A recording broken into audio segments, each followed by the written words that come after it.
WBPSCর ওয়েবসাইটে food SI grade 3 নতুন recruitment notice বার হয়েছে। 20/9/2023 মধ্যে আবেদন প্রক্রিয়াটি সম্পূর্ণ করতে হবে। এই ভিডিওটিতে আমি সম্পূর্ণ আবেদন প্রক্রিয়াটি স্টেপ বাই স্টেপ দেখিয়েছি।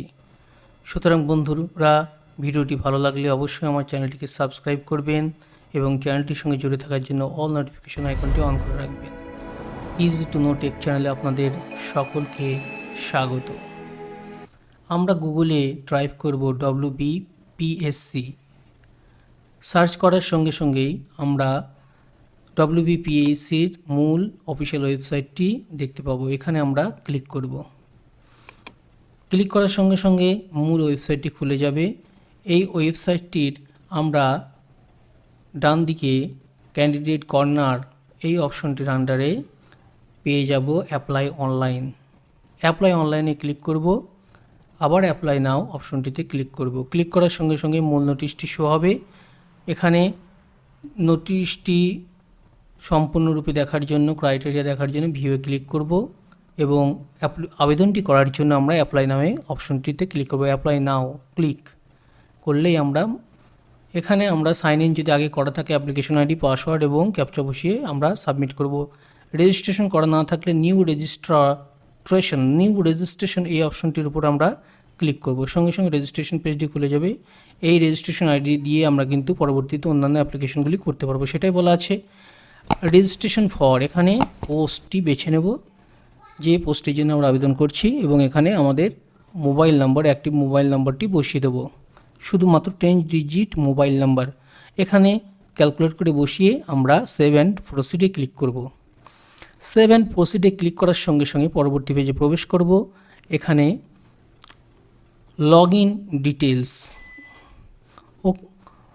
এই লগ ইন ডিটেলসের আন্ডারে আমরা পাসওয়ার্ড বসাবো। পাসওয়ার্ড কীভাবে বসাবো?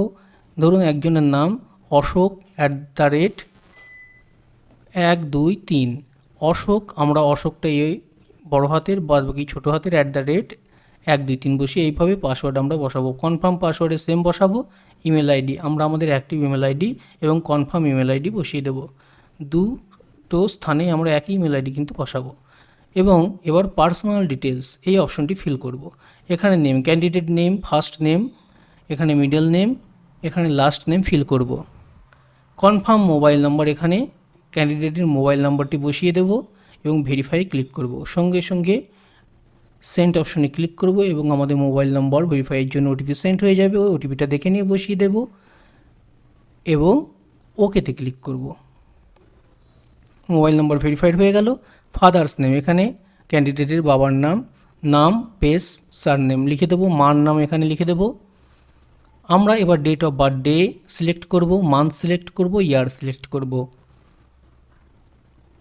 ওকে, ডেট অফ বার্থ শো হবে, ইয়েস ঠিক থাকলে ইয়েস। এখানে ডিস্ট্রিক্ট সিলেক্ট করব আমরা।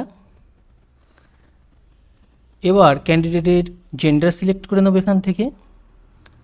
এখান থেকে রিলিজিয়ন অর্থাৎ ধর্ম সিলেক্ট করব। এখান থেকে nationality Indian by birth select করব যদি জন্মসূত্রে ভারতীয় হয়। এখানে ক্যাটাগরি সিলেক্ট করে নেব, জেনারেল হলে general, OBC, ST, SC. OBC select করলে তাহলে কিন্তু এসসি এসটি সিলেক্ট করলে কিছু ক্রাইটেরিয়া পূরণ করতে হবে। এখানে থেকে আমরা স্টেট সিলেক্ট করার পরে এখানে কাস্ট ক্যাটাগরি সিলেক্ট করতে হবে। এখান থেকে কোন অথরিটি থেকে এটা অনুমোদন পেয়েছে সেই অথরিটির নামটা সিলেক্ট করতে হবে এবং ডিস্ট্রিক্ট সিলেক্ট করতে হবে। এখান থেকে ডেট অফ ইস্যু, কত তারিখে সার্টিফিকেটটা ইস্যু হয়েছে সেই ডেটটা দেখে নিয়ে এখানে আমাদের ডেট, মান্থ এবং ইয়ার সিলেক্ট করতে হবে। সিলেক্ট করার পর আমরা এখানে আমাদের সার্টিফিকেট থেকে নম্বরটা দেখে বসিয়ে দেবো এবং সেভ অ্যান্ড প্রসিডে ক্লিক করব। ক্লিক করার সঙ্গে সঙ্গে পরবর্তী পেজে প্রবেশ করব। এবার আমাদের পূরণ করতে হবে address details. Address for communication, address line 1 2। Address লাইনে 1-এ আমরা বসাবো আমাদের গ্রাম এবং পোস্ট অফিসের নাম এবং অ্যাড্রেস লাইন 2-তে বসাবো পিএসের নাম। বাদ বাকিগুলো সবই আছে, বাদ বাকিগুলো আমরা ফিল আপ করে নেব। ওকে, এবং প্রেজেন্ট এবং পার্মানেন্ট অ্যাড্রেস যদি সেম হয় তাহলে সেম অ্যাজ করসপন্ডেন্স অ্যাড্রেসে ক্লিক করব। এখানে আমরা সিটি লিখে দিলাম, এখানে আমরা স্টেট সিলেক্ট করে নেব। এখানে আমরা সিলেক্ট করব স্টেট, ডিস্ট্রিক্ট, হ্যাঁ। এখানে পিনকোড সিলেক্ট করব অর্থাৎ লিখে দেব এবং এখানে চেকবক্সে ক্লিক করব, তাহলে অটোমেটিক সেভ অ্যান্ড প্রসিডে ক্লিক করব, আমাদের অ্যাড্রেস সেভ হয়ে যাবে। ফটো আপলোড করার জন্য আমরা চুজ ফাইলে ক্লিক করব। 100 কেবির মধ্যে ফটোটা আমাদের কিন্তু আপলোড করতে হবে। সেটিং করে নেব 100 কেবির মধ্যে, চুজ ফাইলে ক্লিক করব, ফটোটা আমরা সিলেক্ট করব এবং ওপেনে ক্লিক করব। ফটোটা তাহলে আপলোড হয়ে যাবে। এবার আমরা সিগনেচার, একই প্রসেসে আমরা সিগনেচারটাও 50 কেবির মধ্যে আপলোড করে দেব। সিগনেচারটা শো হবে, আমরা নিচের দিকে স্ক্রল করে আসবো, সেভ অ্যান্ড প্রসিডে ক্লিক করব এবং আমাদের রেজিস্ট্রেশন ফর্মটি সম্পূর্ণরূপে দেখে নেব, আমাদের নাম অন্যান্য ইনফরমেশন ঠিক আছে কিনা, এবং আই অ্যাকসেপ্ট, যদি সমস্ত কিছু ঠিক থাকে আই অ্যাকসেপ্ট এই চেকবক্সে আমরা ক্লিক করব।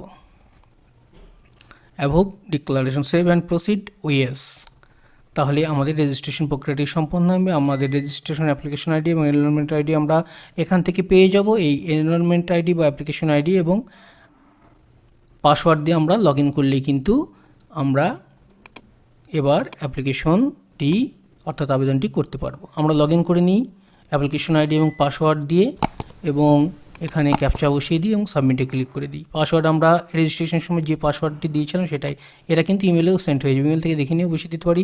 এখানে অ্যাপ্লিকেশন স্ট্যাটাস, এখানে দেওয়া আছে যে অ্যাপ্লিকেশন আইডি ইজ মেনশন, ওকে এই অ্যাপ্লিকেশন দিয়ে অন্যান্য আবেদনগুলো করা যাবে, এটা লেখা আছে। এখান থেকে আমরা কিসের জন্য আবেদন করতে চাচ্ছি, ফুড এসআই এর জন্য, সেটা আমরা সিলেক্ট করে নিলাম, প্রসিডে ক্লিক করলাম। ওকে, এবার এখান থেকে আমাদের ফর্মটি ফিল আপ করতে হবে। প্রথমে সমস্ত কিছু এখন ইনকমপ্লিট আছে, আমাদের কমপ্লিট করতে হবে। তার জন্য কি আমরা কমিউনিকেশন, এডুকেশন, এক্সপেরিয়েন্স এবং examination centre preference, preview and confirm, continue click করব আমরা। এবার আমরা অ্যাডভার্টাইজমেন্টটি দেখতে পাবো। অ্যাডভার্টাইজমেন্টটি অবশ্যই একবার দেখে নেব যে আমরা যে পোস্টের জন্য আবেদন করছি সেই পোস্টটা এখানে শো করছে কিনা। সমস্ত কিছু যদি ঠিকঠাক থাকে তাহলে কিন্তু আমরা আবার চেকবক্সে ক্লিক করে সেভ অ্যান্ড কন্টিনিউ ক্লিক করব। ঠিক আছে, সেহেতু আমরা চেকবক্সে ক্লিক করলাম এবং সেভ অ্যান্ড কন্টিনিউ ক্লিক করলাম। ক্লিক করার সঙ্গে সঙ্গে আমরা পরবর্তী পেজে প্রবেশ করলাম। এখানে আমাদের ফটো এবং সিগনেচার শো হচ্ছে। যদি আমরা পরিবর্তন করতে চাই, চুজ ফটো এবং চুজ সিগনেচার থেকে এগুলো আমরা পরিবর্তন করতে পারবো এবং সেভ অ্যান্ড কন্টিনিউ ক্লিক করব। পরবর্তী পেজে প্রবেশ করব। এখান থেকে অ্যাপ্লিক্যান্টের পার্সোনাল ডিটেলস শো করবে, নাম, বাবার নাম, মার নাম, date of birth, gender, nationality, religion, category OBC এবং ওবিসির আন্ডারে যে আমরা তথ্য দিচ্ছি সমস্ত কিছু এখানে শো করবো। আমরা দেখে নেব সমস্ত ঠিকঠাক আছে কিনা। নিচে ইমেল আইডি এবং মোবাইল নাম্বার শো করবে এবং স্ক্রল করে নিচের দিকে আসবো। এখানে আমাদের কিছু পূরণ করতে হবে। আমরা কি বাংলা ভাষায় কথা বলতে পারি? ইয়েস। নেপালি ভাষায় কি আমরা কথা বলতে পারি? যদি পারি, না। ইয়েস হয়ে গেল, নো। এবার সিলেক্ট মাদার টাং বেঙ্গলি, এখান থেকে আমরা সিলেক্ট করব আমরা কি স্পোর্টস পারসন, নো। ইয়েস হলে ইয়েস, নো। ওকে, আমরা কি এক্স সার্ভিস, যদি ইয়েস হয় ইয়েস, অর্থাৎ চাকরি করি, না চাকরি করি না, বা চাকরি করতাম না, চাকরি করতাম না, নো। চাকরি করলে ইয়েস হতো। এটা হচ্ছে পার্সোনাল ডিসেবিলিটি, নো, ইয়েস। এখানে হচ্ছে হ্যাভ ইউ এমপ্লয়েড, কোনো সময় কি আপনি চাকরি করতেন? আমি কোনো সময় চাকরি করতাম না, তাহলে এখানে কি হবে, নো হবে। এখানে ফটো আইডি কার্ড, যে কোনো একটা আইডি কার্ড দিতে, ভোটার কার্ড হোক, আপনার প্যান কার্ড হোক, পাসপোর্ট হোক, ড্রাইভিং লাইসেন্স হোক দিতে হবে, any other government ID card হোক। আমি যদি ড্রাইভিং লাইসেন্স দিতে চাই তাহলে ড্রাইভিং লাইসেন্স এই অপশনটি সিলেক্ট করব এবং ড্রাইভিং লাইসেন্স নাম্বারটি আমরা কিন্তু অর্থাৎ ফটো আইডি নাম্বারটা লিখে দেবো এবং কোন অথরিটি থেকে এটা অ্যাপ্রুভ হয়েছে সেই অথরিটির নামটা কিন্তু লিখতে হবে। ড্রাইভিং লাইসেন্স যদি দিই, ড্রাইভিং লাইসেন্স নাম্বার এবং অথরিটির নাম লিখতে হবে। আমি ফটো আইডি হিসাবে ভোটার কার্ড দিতে যাচ্ছি, এপিক কার্ডটা বেছে নিয়েছি। এখানে আমরা আমাদের ভোটার কার্ড নাম্বারটি লিখে দেবো, এখানে authority election commission of India লিখে দেবো। ওকে, লিখে দেওয়ার পর চেকবক্সে ক্লিক করব এবং সেভ অ্যান্ড প্রসিডে ক্লিক করব। সমস্ত কিছু ঠিকঠাক আছে, ট্রু।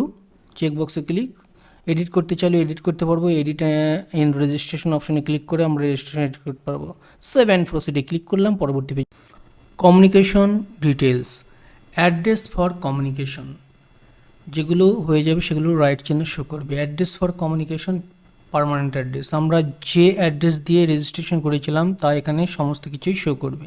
দেখে নেব সমস্ত কিছু ঠিকঠাক আছে কিনা। যদি ঠিকঠাক থাকে তাহলে আমরা চেকবক্সে ক্লিক করব এবং আমরা সেভ অ্যান্ড কন্টিনিউ ক্লিক করব। পরবর্তী পেজ এডুকেশনাল ডিটেলস, এগুলোও কিন্তু আমরা ফিল করে রাখিনি রেজিস্ট্রেশনের সময়, অতএব ফিল করতে হবে। মাধ্যমিকের বোর্ড এখান থেকে আমরা সিলেক্ট করে নেব। ঠিক একইভাবে আমরা উচ্চ মাধ্যমিক, গ্র্যাজুয়েশন এবং পোস্ট গ্র্যাজুয়েশনের বোর্ড এবং ইউনিভার্সিটি আমরা সিলেক্ট করে নেব। ইয়ার অফ পাসিং, মাধ্যমিক, উচ্চ মাধ্যমিক, গ্র্যাজুয়েশন, পোস্ট গ্র্যাজুয়েশনের ইয়ার অফ পাসিং আমরা এখান থেকে সিলেক্ট করে নেব। এক্ষেত্রে আমরা মাধ্যমিকের পুরো স্তরটা প্রথমে ফিল আপ করতে পারি, কিন্তু আমাদের যদি এই ডিটেলসটা মুখস্থ থাকে আমরা প্রথমে করে নিলে আমাদের সুবিধা হবে। আমরা মাধ্যমিকে কি সাবজেক্ট নিয়ে পড়াশোনা করেছি সমস্ত সাবজেক্ট এখানে লিখব। এখানে লিখব ডিভিশন, এখানে mark, obedient, total mark, automatically percentage calculate হয়ে যাবে। ওকে, সমস্ত সাবজেক্টের নাম সংক্ষেপে কিংবা ব্রডলি আমরা লিখতে পারি। এখানে ডিভিশন, আমরা কোন ডিভিশনে পাস করেছি তা লিখব। কোন ডিভিশনে আমরা পাস করি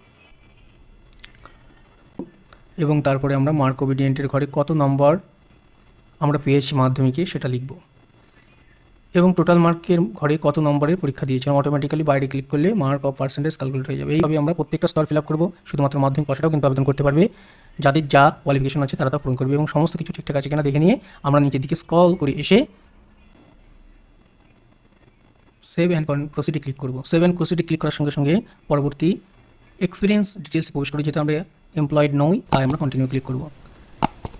এবার এক্সামিনেশন সেন্টার প্রিফারেন্স, এখান থেকে যদি 3টি হিল রিজিয়নের মধ্যে না হয় তাহলে কালিম্পংয়ে, যদি না হয় আদার্সে আমরা সিলেক্ট করব।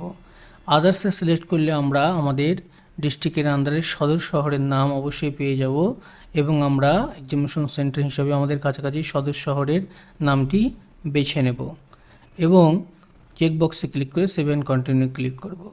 তাহলেই প্রিভিউ একটা ফর্ম আমাদের সামনে শো হবে। আমরা দেখে নেব ফর্মের সমস্ত ডিটেলস ঠিকঠাক আছে কিনা। তাহলে আমরা আই এগ্রি টু প্রসিডে ক্লিক করব, আবার কনফার্ম অ্যান্ড সাবমিটে ক্লিক করব। তাহলে আমরা আবার ওকেতে ক্লিক করব। এবার আমরা নিচের দিকে স্ক্রল করে আসব। যদি আমরা চাকরি করি বা চাকরি করতাম এমন হয় তাহলে এই বক্সটিতে ক্লিক করব, নতুবা ছেড়ে দেব। নিচের এই বক্সটিতে আমরা সকলেই ক্লিক করব যারা অ্যাপ্লিকেশন করছি এবং ক্লিক করার পর আমরা এই আই এগ্রি চেকবক্সে ক্লিক করে আই এগ্রিতে ক্লিক করে ফাইনাল সাবমিটে আমরা এবার ক্লিক করার জন্য নিচের দিকে স্ক্রল করে আসব এবং আমরা প্রসিড টু পেমেন্টে ক্লিক করব। এবার আমাদের 110 টাকা পেমেন্ট করতে হবে। রজার পে অপশনটি সিলেক্ট করব। এখান থেকে পেমেন্ট মেথড সিলেক্ট করব। আমরা credit card, debit card, net banking, SBI, net banking, other banking এবং অফলাইন চালানের মাধ্যমে পেমেন্ট করতে পারি। ডেবিট কার্ড যদি আমাদের কাছে থাকে ডেবিট কার্ড দিয়ে আমরা পেমেন্ট করব। আমার কাছে নেট ব্যাঙ্কিং আছে তাই নেট ব্যাঙ্কিং সিলেক্ট করে নিলাম এবং নিচের দিকে এসে 110 টাকা এবং এক্সট্রা চার্জ 5 টাকা রাখতো প্রসিড টু পেতে ক্লিক করলাম। প্রসিড টু পেতে ক্লিক করার সঙ্গে সঙ্গে pay now and submit application অপশনটিতে ক্লিক করলাম। এখানে কন্ট্যাক্ট ডিটেলসে ফোন নম্বরটা আমরা আমাদের যে ফোন নম্বর দিয়ে অ্যাপ্লিকেশনটি করেছি সেই ফোন নম্বরটি বসিয়ে দিলাম এবং প্রসিডে ক্লিক করব। সঙ্গে সঙ্গে আমাদের net banking, state bank of India এই অপশনটিতে ক্লিক করব এবং পে নাওতে ক্লিক করব। তাহলে আমাদের নেট ব্যাঙ্কিংয়ের ওয়েবসাইটটি খুলে যাবে। এখানে আমাদের ইউজার নেম, পাসওয়ার্ড বসে লগ ইন করলেই আমাদের দুটো স্টেপ প্রসিড করলেই কনফার্ম পাসওয়ার্ড বসিয়ে কনফার্মে ক্লিক করলেই আমাদের টাকা আমাদের অ্যাকাউন্ট থেকে কেটে নেবে। আমরা ডেবিট কার্ডের মাধ্যমেও আমাদের অ্যাপ্লিকেশন ফি পেমেন্ট করতে পারবো খুব সহজে। এবার পেমেন্ট আইডি শো করবে। এখানে কিছুটা সময় ওয়েট করলেই স্ট্যাটাস কনফার্ম দেখাবে, পেমেন্ট আইডি পেইড লিখবে, ভিউ এ ক্লিক করলে আমাদের অ্যাপ্লিকেশন ফর্মটি শো হবে। এই অ্যাপ্লিকেশন ফর্মটি আমরা প্রিন্ট করে নেব এবং পরীক্ষা কবে হবে না হবে তা নোটিফিকেশনের জন্য অবশ্যই আমরা ওয়েবসাইটের দিকে লক্ষ্য রাখবো। সো বন্ধুরা, like, comment, share and subscribe my channel.